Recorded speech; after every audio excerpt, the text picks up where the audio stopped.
진리. 진리라는 것은 눈에 보이지 않는 그런 어떤 추상적인, 그리고 또 진리라는 것은 추상적인 단어입니다. 그런데 오늘 살아가는 사람들에게 진리가 무엇인가 궁금하지 않느냐? 이렇게 질문하면 별로 궁금해하지 않습니다. 진리가 무엇인지에 대해서 별로 궁금하지도 않고 또 가슴에 별로 이 질문이 와닿지 않는 것입니다. 오히려 진리를 안다고 돈이 생기겠습니까? 진리를 한다고 해서 밥이 나오겠습니까? 진리를 안다고 해서 내 인생이 달라지겠습니까? 그러니까 사람들이 여기에 투자하면은 몇 배나 돈을 벌 수 있다. 뭘 하나 사면은 떼돈을 번다. 이렇게만 눈이 튀어나오게 이래 보고 또 귀가 당나귀처럼 돼가지고 듣기도 하고. 잘 안 듣군요. 그렇게 반응하지 않겠습니까? 진리가 뭐냐고 물어보면 별 반응이 뭐 있겠어요? 오히려 이런 부분에 대해서 이야기하면 먹고 사는 문제, 돈 버는 문제 이런 이야기하면 오히려 귀가 번쩍할 것입니다. 실제로 사람이 진리에 대해서 관심을 가지고 있다 할지라도 그러나 그 진리에 대해서 알고 싶어하는 목적이 그 진리가 나에게 과연 얼마나 유익을 가져올 것인가, 이런 기대들이 사람 안에는 있다 이 말입니다. 동서고금을 막론하고 역사, 종교, 철학 그 모든 다양한 방법에서 진리를, 참 진리가 무엇인가를 찾아보려고 했던 사람들, 그 마음속 깊은 곳에는 인간의 본능적인 갈망이 있습니다. 그것은 뭐냐? 그 사람이 살아가는데 이치를 알고 싶고 이 길이 바른 길인가 알고 싶고 이렇게 사는 것이 정말 사람이 사는 것인가? 사람답게 사는 것인가?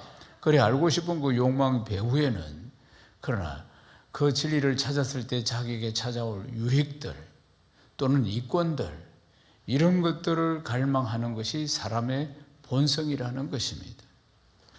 그러니까 진리에 대한 갈증과 갈망도 있겠지만은 역시 그 진리를 통해서 내가 얼마나 유익한 일이 일어날 것인가, 내가 어떤 이익을 가져올 것인가, 이런 것이 항상 사람 안에는 본능적으로 있다는 사실입니다.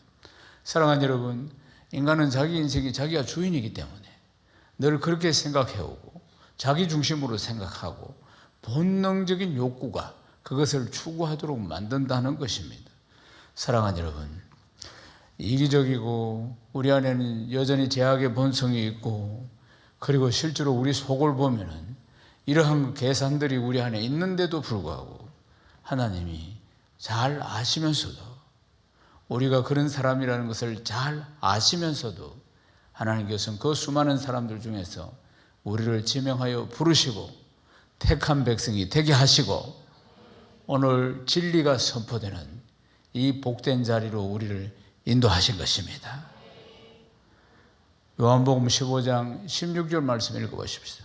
너희가 나를 택한 것이 아니라 내가 너희를 택하여 세웠나니 이는 너희로 가서 열매를 맺게 하고 또 열매 항상 있게 하여 내 이름으로 아버지께 무엇을 구하든지 다 받게 하려 함이라. 아멘. 왜? 우리가 그 정도의 사람인데도 불구하고 하나님께서는 우리를 지명하여 부르시고 이렇게 진리가 선포되는 이 복된 자리에 왜 우리를 오게 하셨을까? 사랑하는 여러분, 우리를 영광스러운 택한 백성으로 하나님이 부르셨기 때문에 우리는 이 복된 자리에 있게 된 것입니다. 그리고 하나님은 우리를 선택하시고 그 수많은 사람 중에서 그리고 지명하여 부르시고 그리고 우리를 진리 안에 있게 하고자 이 자리에 오게 하신 것입니다. 사랑하는 여러분, 사람은 본능적으로 진리에 대해서 관심이 없습니다. 진리에 대한 사모함이 없습니다. 그저 이 땅에서 어떻게 하면 잘 먹고 잘 살까, 이런 것에 대한 모든 관심을 쏟고 있는 것 아니겠습니까? 그리고 나서 사람들이 생각하는 것은 죽으면 다 끝나는 것인데 뭘 그렇게까지 할 필요가 있겠는가 생각하는 사람들도 많이 있습니다. 죽으면 인생이 끝나는 게 아닙니다. 죽음으로 인생이 끝난다는 것 아닙니다. 결코 아닙니다. 죽고 나면은 반드시 심판을 받게 되어 있습니다. 데살로니가 후서 1장 8절에서 9절 말씀 읽겠습니다. 하나님을 모르는 자들과 우리 주 예수의 복음에 복종하지 않는 자들에게 형벌을 내리시니 이런 자들은 주의 얼굴과 그의 힘의 영광을 떠나 영원한 멸망의 형벌을 받으리로다. 사랑하는 여러분, 진리를 믿지 않고 그리고 진리를 좋아하지 않고 불의를 쫓아가는 모든 자들은 영벌의 심판이 있다고 말씀하고 있는 것입니다. 요한복음 5장 24절 읽어보십시다. 내가 진실로 진실로 내게 내 말을 듣고 또 나 보내신 이를 믿는 자는 영생을 얻었고 심판에 이르지 아니하나니 사망에서 생명으로 옮겼느니라. 사망에서 생명으로 옮겼느니라. 사랑하는 여러분, 예수님의 삶 전체, 그리고 예수님의 죽으심, 예수님의 부활하심, 예수님의 성천하심, 이 모든 것들은 사람의 눈으로 볼 수 없는 진리를 직접 사람의 눈으로 보게 하신 하나님의 은혜입니다. 사랑하는 여러분, 진리를 모르고 진리를 믿지 않는 자들은 영원한 멸망의 형벌을 받는다고 하셨습니다. 그런데 하나님께서는 택하신 우리를, 택하신 백성을 살리시고자 진리를 보고 듣고 느끼고 체험하게 하신 것입니다. 사랑하는 여러분, 예수 그리스도의 모든 삶이 진리이시고 보이는 계시인 것입니다. 하나님께서 우리에게 보여주는 계시이신 것입니다. 계시라는 게 무슨 뜻입니까? 감춰 숨겨둔 것을 드러나게 하신다, 이 뜻이 계시라는 것입니다. 사랑하는 여러분, 믿는 택한 백성들에게 주 예수 그리스도 통해서 하나님의 계시를 드러나게 하신 것입니다. 여러분 믿습니까? 사랑하는 여러분, 하나님께서는 자신을 드러내는 방식을 말씀을 사용하십니다. 사람이 볼 수 없는 하나님의 계시를 드러내셔서 눈으로 보고 귀로 듣고 손으로 만질 수 있도록 이 땅에 나타나신 계시가 바로 주 예수 그리스도이십니다. 예수님은 하나님의 계신 말씀이 육신이 되어서 이 땅에 오신 분이십니다. 요한복음 1장 14절을 읽어봅시다. 말씀이 육신이 되어 우리 가운데 거하시며 우리가 그의 영광을 보니 아버지 독생자의 영광이요 은혜와 진리가 충만하더라. 예수님 안에는 하나님의 신성과 또 우리의 인간인 인성이 다 두 가지를 동시에 갖고 계시는 분이 주 예수 그리스도이십니다. 이것이 참으로 그리스도의 신비이십니다. 인성과 사람의 인성과 신성, 하나님의 신성을 다 가지고 계신 분. 사랑하는 여러분, 진리는 무엇인가? 이렇게 질문해서는 안 됩니다. 진리는 누구인가? 이렇게 질문해야 하는 것입니다. 사랑하는 여러분, 예수 그리스도 진리이십니다. 예수 그리스도의 모든 삶이 진리이십니다. 그리고 진리의 원본이 주 예수 그리스도이십니다. 사랑하는 여러분, 이 땅에 사셨던 모든 삶이 진리이고 예수님이 말씀하신 모든 말씀이 진리이고 예수님을 보는 것이 바로 하나님을 보는 것입니다. 요한복음 10장 30절을 읽겠습니다. 나와 아버지는 하나이시라. 나와 아버지는 하나이시라. 주 예수 그리스도를 보는 것이 하나님을 보는 것입니다. 요한복음 12장 45절 또 읽어봅시다. 나를 보는 자는 나를 보내신 이를 보는 것이니라. 할렐루야. 아멘이십니까? 오직 예수 그리스도를 통해서 하나님을 보게 하신 것입니다. 사랑하는 여러분, 예수를 믿는 것이 하나님을 믿는 것이고 예수님을 보는 것이 하나님을 보는 것이고 예수님의 말씀을 듣는 것이 하나님의 말씀을 듣는 것입니다. 사랑하는 여러분, 누가 그러면은 그걸 알게 하고 또 깨닫게 하실까요? 우리 안에 계신 성령이십니다. 우리 안에 계신, 우리가 예수 믿고 거듭날 때 우리 마음속으로 들어오신 성령께서, 예수 그리스도의 영이신 성령께서, 그리고 예수님을 보지 않았는데도 믿게 만들어 주시고 예수님 말씀을 우리가 직접 듣지도 않았는데도 그 말씀을 깨닫게 하여 주시고 알게 하여 주시고 믿게 만들어 주시고 오늘도 은혜 받게 하시는 것입니다. 어느 분이 그렇게 하신다고요? 성령께서, 우리 안에 계신 성령께서, 우리가 거듭날 때 우리 속으로 들어오신 성령께서. 사랑하는 여러분, 우리는 예수님을 본 적도 없는데도 우리는 예수님을 믿습니다. 예수님의 말씀을 직접 들은 적도 없는데도 이 성경 말씀을 통해서 주님의 말씀을 듣고 믿습니다. 요한복음 20장 29절을 읽겠습니다. 예수께서 이르시되 너는 나를 본 거로 믿느냐? 보지 못하고 믿는 자들은 복되도다 하시니라. 사랑하는 여러분, 우리가 참으로 복된 줄로 믿습니다. 우리는 보지도 않고 믿습니다. 그렇게 믿게 만들어 주시는 분이 우리 안에 계신 성령이시고, 오늘도 이 귀한 말씀, 진리의 말씀이 선포되는데 깨닫게 하시고 알게 해주시고 은혜 받게 하시는 분도 성령이십니다. 사랑하는 여러분, 사람이 스스로 예수를 믿을 수 있는가? 믿을 수 없습니다. 결코 믿을 수가 없습니다. 사람과의 지혜와 노력과 힘으로 결코 예수를 믿을 수 없습니다. 성령께서 역사하셔야 되는 겁니다. 성령께서 우리 안에 들어오셔서 역사하여야지만이 주님의 말씀을 깨닫고 이해하고 믿게 되고 은혜 받게 되는 줄로 믿습니다. 그리고 성령께서는 거기서 끝나는 것이 아니고 우리를 그 말씀 앞에 순종할 수 있도록 우리를 이끌어 가시는 것입니다.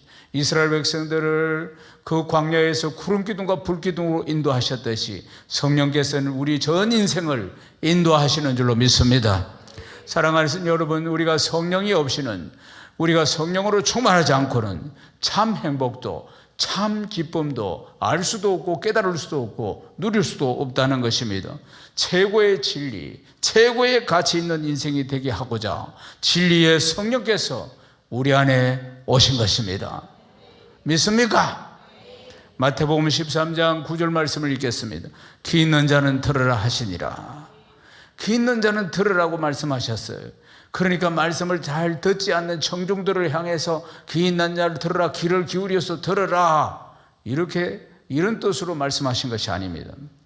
귀 있는 자는 택한 백성들아, 구원하시기로 작정된 택한 백성들아, 귀를 열어서 이 말씀을 잘 들으라, 이렇게 말씀하시는 것입니다. 오늘도 귀를 여시고 잘 들으시기를 주의 이름 축원합니다. 마태복음 13장 16절 읽어보십시오. 그러나 너희 눈은 봄으로 너희 귀는 들음으로 복이 있도다. 사랑하는 여러분, 눈을 오늘로 봄으로 그리고 귀는 들음으로 오늘 복된 줄로 믿습니다.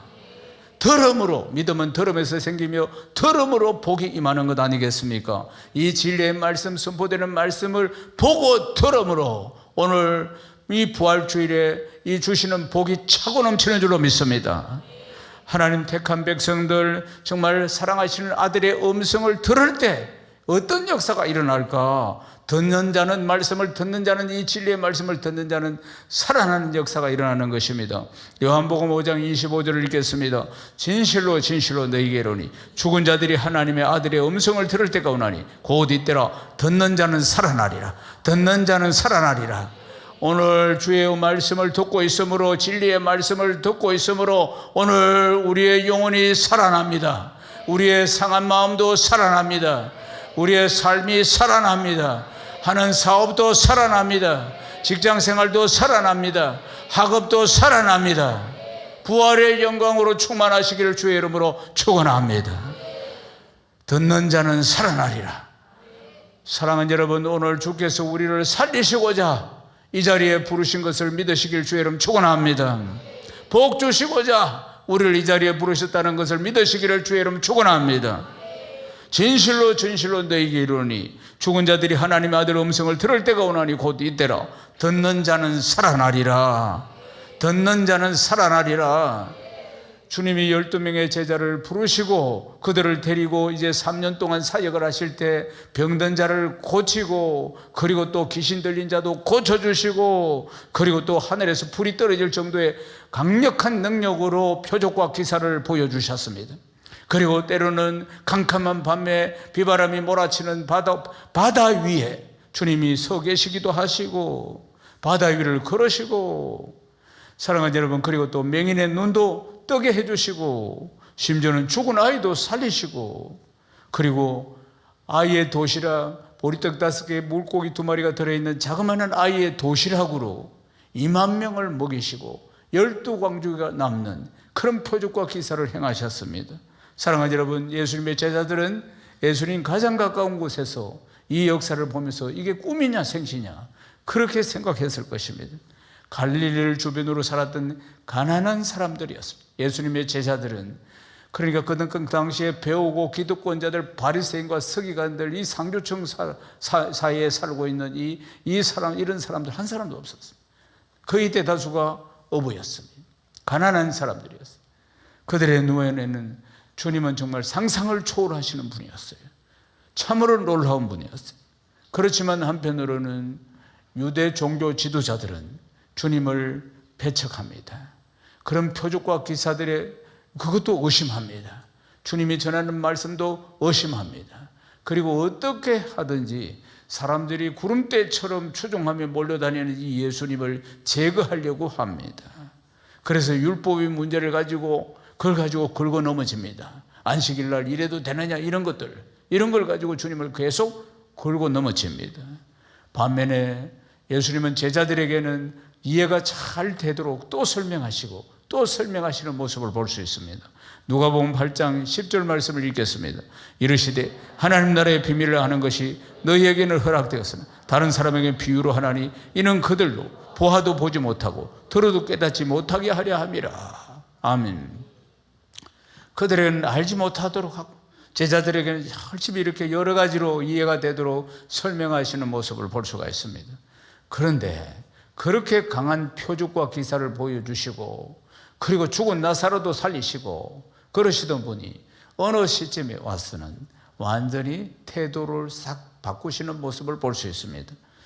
12제자만 선택하셔서 나를 따라오너라 그러면서 일일이 그들에게는 비밀로 하고 제자들에게는 상세하게 그렇게 하나님 나라에 대해서 설명해 주시고 또 설명해 주시던 그 주님께서 어느 날부터 태도를 바꾸시는데 아무나 누구든지 나를 따르라 이렇게 말씀하십니다. 12명만 데리고 다녔었는데 어느 날부터 아무나 누구든지 나를 따르라 이렇게 말씀하십니다. 심지어는 주님은 따르는 조건까지 붙이십니다. 자기를 부인하고 날마다 자기 십자가를 지고 나를 따르라 이렇게 말씀하시는 것입니다. 누가복음 9장 23절을 읽겠습니다. 또 무리에게 이르시되 아무든지 나를 따르거든 자기를 부인하고 날마다 제 십자가를 지고 나를 따를 것이니라 이렇게 말씀하셨습니다. 그리고 이 말씀을 선포한 그 시점부터 예수님은 이 말씀대로 자기를 부인하는 것처럼 그렇게 이제 나머지 삶들을 진행하시는 것을 볼 수 있습니다. 가는 곳마다 표적과 기사를 일으켰던 그 권능이나 그리고 그 능력 이런 것들을 다 내려놓으십니다. 그때부터 어떤 표적도 어떤 기사도 행하지 않습니다. 어떤 능력도 사용하지 않습니다. 누가복음 18장 32절에 33절을 읽겠습니다. 인자가 이방인들에 넘겨져 희롱을 당하고 능욕을 당하고 침뱉음을 당하겠으며 그들을 채찍질하고 그를 죽일 것이나 그는 3일 만에 살아나리라 하시되 그때부터 어떤 능력도 이제 십자가를 지실 전부터 그때부터 어떤 능력도 행하시지 않았습니다. 어떤 능력도 그때부터 사람들의 오해와 비난을 받으면서 결국은 결정적인 순간에 예수님의 제자들도 다 떠나고 그리고는 예수님이 설설히 혼자 십자가를 지시고 죽음의 길로 가셨다는 것입니다. 사랑하는 여러분, 그때까지 사람들의 기대, 그들은 예수님이 왕 될 줄 알았습니다. 예수님의 탁월한 리더십, 그리고 엄청난 능력, 그래서 그들의 탁월한 지도자가 되어서 로마의 압제로부터 자기들을 해방시켜 주시고 그리고 먹을 것도 해결해 주시고 인생의 모든 문제를 다 해결해 주시는 자기의 리더, 왕이 될 줄 알았습니다. 그런데 그렇게 칭송을 받았던 예루살렘으로 들어갈 때 자기들의 옷을 다 벗어서 길에 깔고 그리고 종려가지 나무가지를 꺾어서 다윗의 자손 예수의 우리의 왕이여 하며 흔들던 그들이 예수님이 어떤 표적과 기사도 행하지 않으시고 그리고는 십자가에 달리시는 장면 앞에서 그들은 모두 다 등을 돌렸다는 것입니다. 예수님은 공생의 3년 동안에 누구든지 목마르거든 나에게로 와서 마셔라. 내가 생수다. 이렇게 말씀하셨던 주님이 십자가에 달리셔서 내가 목마르다. 그렇게 말씀하십니다. 예수님의 옷자락만 잡아도 12의 혈루증을 앓던 여인이 고침받았습니다. 사랑하는 여러분, 그렇게 옷자락만 잡아도 치유가 되었는데 주님은 채찍에 맞아서 피를 철철 흘리시면서 그러면서 십자가를 지고 가셨다 그 말입니다. 또 가늠하다가 현장에 잡힌 여인, 그 여인의 죄를 용서해 주셨던 그 주님이 신성모독죄를 덮어서고 십자가를 지셨다는 것 아니겠습니까? 다른 사람의 질병은 다 치료해 주시고 고쳐주시고 심지어는 죽은 자도 살리셨는데 당신께서는 채찍에 맞아서 몸이 피투성이가 되고 몸이 다 찢어진 그런 상황에서 자신의 몸은 치유받지 못한 채 십자가를 지셨다는 것 아니겠습니까? 나사로야 나오라 해서 죽은 자를 다 살리셨던 주님이신데도, 그러나 주님은 무능하게도 자기는 살리지 못하시고 십자가에서 고통스럽게 죽으시는 것입니다. 사랑하는 여러분, 예수는 왜 죽음의 자리로 가셨을까요? 히브리서 2장 14절을 읽겠습니다.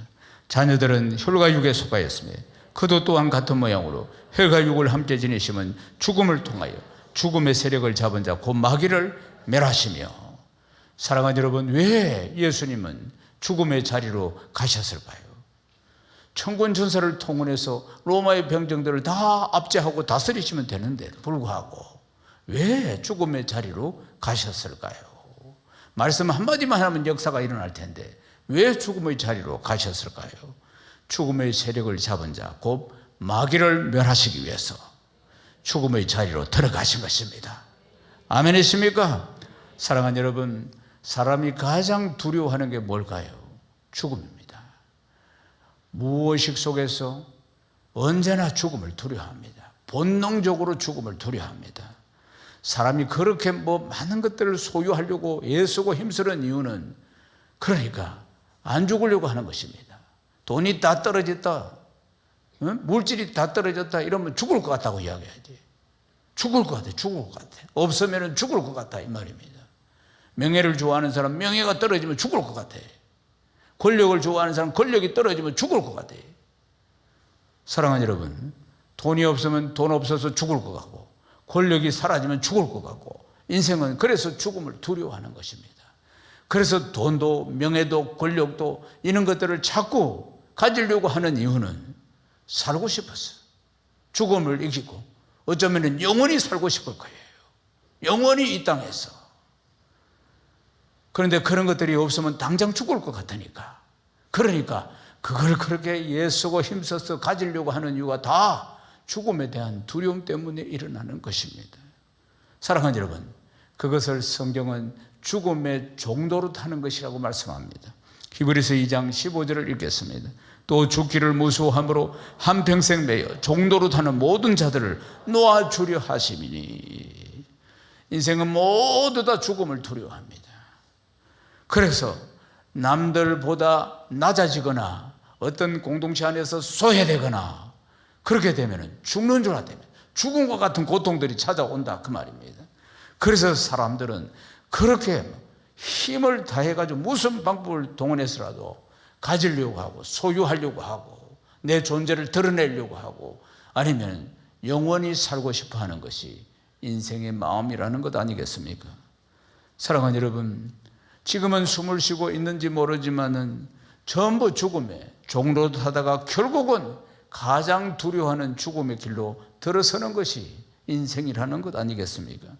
세상은 보면은 가진 거 없고 가난하고 배운 거 없고 무지하고 그러면은 아예 죽은 사람 취급하는 것이 이 세상이라 그 말입니다. 존재 자체가 없다는 거 아니겠습니까?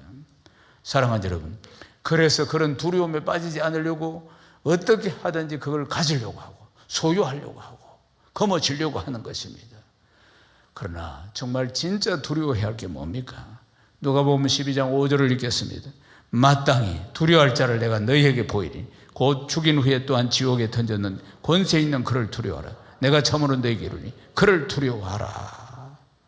사랑하는 여러분, 이 땅에 오셔서 죽음의 고통을 받기로 결정하시고 그래서 그 아픔을 다 견뎌내시면서 죽음의 자리로 들어가신 이유는 딱 하나뿐입니다. 우리를 사랑하셔서 그런 것입니다. 우리를 사랑하셔서, 너무나 사랑하시기 때문에 날 대신하여 죽음의 자리에 가신 것입니다. 고린도후서 5장 14절을 읽어보십시다. 그리스도의 사랑이 우리를 강권하시는데 우리가 생각건대 한 사람이 모든 사람을 대신하여 죽으셨는데 모든 사람이 죽은 것이라. 그리스도의 사랑이 우리를 강권하시는 줄로 믿습니다. 우리를 너무나 사랑하시기 때문에 죄의 삭은 사망인데 그 사망 권세의 자리까지 주님이 친히 가신 것입니다. 그리고 그 사망 권세 마귀의 일을 멸하시고 부활하시고 승리하신 것입니다. 사랑하는 여러분, 죽음의 가장 밑자리가 어디겠습니까? 무덤입니다. 주님은 무덤으로 들어가신 것입니다. 사랑하는 여러분, 제자들은 처음 주님이 부르실 때 자기의 목숨, 자기의 삶 이런 걸 다 걸고 주님을 따랐습니다. 주님이 그리스도인 줄 몰랐습니다. 예수님이 십자가 달리실 때까지 몰랐습니다. 예수님이 굉장한 능력을 가지고 있으니까, 그러니까 그분을 따라가면은 큰 덕을 볼 것이라고 생각하고 주님을 따라갔던 것 아니겠습니까? 그런데 주님이 비극적으로 죽으십니다. 죽은 자도 살리시던 주님이, 무슨 질병이 다 고치시던 주님이 채찍에 맞아서 터지고, 그리고는 막 기진맥진하면서 십자가를 지시고, 그리고는 죽습니다. 그리고는 무덤으로 들어가셨습니다. 사랑하는 여러분, 무덤이 뭡니까? 시간과 공간이 멈춘 곳이 무덤입니다. 인생이 끝나서 제일 마지막으로 가는 것이 무덤 아니겠습니까? 그런데 주님이 무덤으로 들어가신 것입니다. 사랑하는 여러분, 어떻게 그러면 이 사단의 세력을 물리쳤습니까? 그것은 십자가에서 단번에 죽으심으로 주님은 자기를 포기하시고, 그리고 자기를 부인하시는 그 십자가를 지시고, 그리고 정말 우리를 위해서 죽으시고, 그리고 그 죽음을 통해서 부활하시면서 죄의 세력을 완전히 무력화시킨 것입니다. 여러분 믿습니까? 골로새서 2장 15절을 읽어보십시다. 통치자들과 권세들을 무력화하여 드러내어 구경거리로 삼으시고 십자가로 그들을 이기셨느니라. 십자가로 그들을 이기셨느니라. 십자가로 그들을 이기셨느니라. 믿습니까? 사랑하는 여러분, 주님은 죽으시고, 그리고 부활하시고, 그리고 승리하신 것입니다. 사도행전 2장 24절을 읽어보십시다. 하나님께서 그를 사망의 고통에서 풀어 살리셨으니 이는 그가 사망에 매여 있을 수 없음이라. 할렐루야. 사랑하는 여러분, 예수님께서 부활하셔서, 그리고는 이방인인 우리도 다 예수 믿고 구원받아 이 진리의 말씀 앞으로 오게 하신 것입니다. 사랑하는 여러분, 그리고는 새로운 시대가 열렸습니다. 새로운 세계가 열렸습니다. 만물을 새롭게 하는 새로운 창조가 일어나게 된 것입니다. 성령께서 베드로에게 임하셔서, 그리고 베드로가 이렇게 선포합니다. 성령을 받고 난 뒤부터 베드로가 완전히 새로운 사람이 되었습니다. 사도행전 2장 32절에서 33절을 읽겠습니다. 이 예수를 하나님이 살리시니라. 우리가 다 이 일의 정인이로다. 하나님이 오른손으로 예수를 높이심에 그가 약속하신 성령을 아버지께 받아서 너희가 보고 듣는 이것을 부어주셨느니라. 부어주셨느니라. 부어주셨느니라. 마가복음 10장 45절 또 읽어보십시다. 인자가 온 것은 섬김을 받으려 함이 아니라 도리어 섬기려 하고 자기 목숨을 많은 사람들의 대속물로 주려 함이니라. 아멘. 사랑하는 여러분, 주님은 죽기까지 우리를 섬기신 거 아니겠습니까? 그래서 무덤까지 들어가신 것 아니겠습니까? 주님은 낮아지고 낮아지고 낮아져서 하늘 보좌를 버리고 이 땅에 오셔서 인간의 몸을 입고 또 낮아지고 또 낮아져서 우리의 죽음을 다 담당해 주시고, 그리고는 무덤으로 들어가신 것 아니겠습니까? 사랑하는 여러분, 주님은 죽은 소녀를 향해서 달리다 굼하니까 소녀야 일어나라. 그러니까 등 벌쩍 일어났습니다. 사랑하는 여러분, 죽은 소녀를 일으키신 주님이 오히려 무덤에 지금 계십니다. 중풍병자를 일으키시고 열병에 걸렸던 베드로의 장부도 손을 잡고 일으키신 주님이 오히려 지금 주님이 무덤에 누워 있습니다. 사랑하는 여러분, 무덤에 누워 있는 주님을 누가 일으키셨습니까? 성부 하나님께서 일으키신 것입니다. 하나님께서 친히 손잡고 무덤에 있는 우리 주님을 일으키신 것입니다. 캄캄한 그 무덤에 그때 빛으로 찬란하게 되었고, 냄새와 악진하는 무덤이 그리스도의 향기로 충만하게 된 것입니다. 사랑하는 여러분, 그래서 우리 하나님께서 성자 예수님을 그 무덤에서 손잡고 일으켜서 살아나게 하신 것입니다. 할렐루야. 사랑하는 여러분, 하나님은 예수님을 통해서 새로운 나라, 새로운 역사, 새로운 시대를 여신 것입니다. 예수님의 누우셨던 그 무덤은 인생의 끝이 아니라 새 생명의 역사가 일어나는 현장이 된 것입니다. 할렐루야. 사도행전 2장 26절에서 28절을 읽겠습니다. 그러므로 내 마음이 기뻐하였고 내 혀도 즐거워했으며 육체도 희망에 가르니 이는 내 영혼을 음부에 버리지 아니하시며 주의 거룩한 자로 석음을 당하지 않게 하실 것이므로다. 주께서 생명의 길을 내게 보이셨으니 주 앞에서 내게 기쁨이 충만하게 하시리로다. 충만하게 하시리로다. 사랑하는 여러분, 예수 그리스도의 십자가의 승리가 나의 승리입니다. 예수 그리스도의 부활이 나의 부활인 것입니다. 예수 그리스도의 십자가의 능력이 나의 능력인 것입니다. 믿습니까? 요한복음 12장 26절을 읽겠습니다. 사람이 나를 섬기려면 나를 따르라. 나 있는 곳에 나를 섬기는 자도 거기 있으리니 사람이 나를 섬기면 내 아버지께서 그를 기히 여기시리라. 아멘. 우리는 주를 섬기기 위해 이곳에 왔습니다. 주를 섬긴다는 것은 주님이 가르쳐주신 그 길을 가는 것이 주를 섬기는 것입니다. 사랑하는 여러분, 주님은 섬기는 분이었고 그리고 이것이 가장 가치 있는 일이라고 우리에게 가르쳐 주셨습니다. 사랑하는 여러분, 끝까지 주님이 우리에게 가르쳐 주신 것처럼 많은 영혼들과 몸된 교회를 잘 섬기는 분들 되시기를 주님의 이름으로 축복합니다. 주님은 나를 따라오라, 나를 따라오라고 소짓하시면서 섬김의 도를 우리에게 가르쳐 주신 것입니다. 요한복음 21장 19절 말씀 읽겠습니다. 이 말씀을 하시면 베드로가 어떠한 죽음으로 하나님께 영광을 돌릴 것을 가리키심이라. 이 말씀을 하시고 베드로에게 이르시되 나를 따르라 하시니. 사랑하는 여러분, 주님을 따르는 것은 그러니까 죽기를 각오하고 내 주님 뒤를 따라가는 것 아니겠습니까? 사랑하는 여러분, 죽기를 각오하고 주님을 따를 때 부활의 능력과 부활의 영광으로 충만하게 되는 줄로 믿습니다. 사도행전 4장 33절을 읽겠습니다. 사도들이 큰 권능으로 주 예수의 부활을 증언하니 무리가 큰 은혜를 받아. 사도행전에 보면은 사도들이 목숨 걸고 부활의 증인으로서 부활하신 주님, 내가 본 부활하신 주님을 증거하고 있는 모습들을 보고 있습니다. 사도 바울도 역시 마찬가지입니다. 목숨을 걸고 전한 게 뭐냐면 예수님의 부활이었습니다. 사도행전 17장 3절을 읽어보십시오. 뜻을 풀어 그리스도가 해를 받고 죽은 자 가운데서 다시 살아날 것을 증언하고 이르되 내가 너에게 전하는 이 예수가 곧 그리스도라 하니. 사도 바울이 공회에서 아그리빠 왕 앞에서 자기의 목숨을 걸고 딱 전하는 복음이 뭐냐면 예수 그리스도의 부활입니다. 무덤에서 일어난 예수 그리스도의 부활, 이것을 하나님의 역사에 대해서 간증하고 있습니다. 예수님을 섬기는 것은 예수님을 따르는 것입니다. 사랑하는 여러분, 어디까지 따르고 어디까지 섬겨야겠습니까? 사랑하는 여러분, 죽기까지 섬기고 죽기까지 따라야 합니다. 그럴 때 부활의 영광이 우리에게 임하는 줄로 믿습니다. 죽기로 결단하고 주님을 따르면 부활의 영광이 충만하게 된다는 것입니다. 요한복음 11장 25절에서 26절 말씀 읽겠습니다. 예수께서 이르시되 나는 부활이요 생명이니 나를 믿는 자는 죽어도 살고 무릇 살아서 나를 믿는 자는 영원히 죽지 아니라. 이것을 네가 믿느냐? 믿습니까? 사랑하는 여러분, 예수님을 통해서 새 시대, 새 창조, 부활의 몸으로 누리게 될 새로운 삶, 영원히 죽지 않는 하나님 나라가 이 땅에 시작된 것입니다. 사랑하는 여러분, 나는 부활이요 생명이니 나를 믿는 자는 죽어도 살겠고 살아서 나를 믿는 자는 영원히 죽지 아니하리라. 이 말씀을 믿습니까?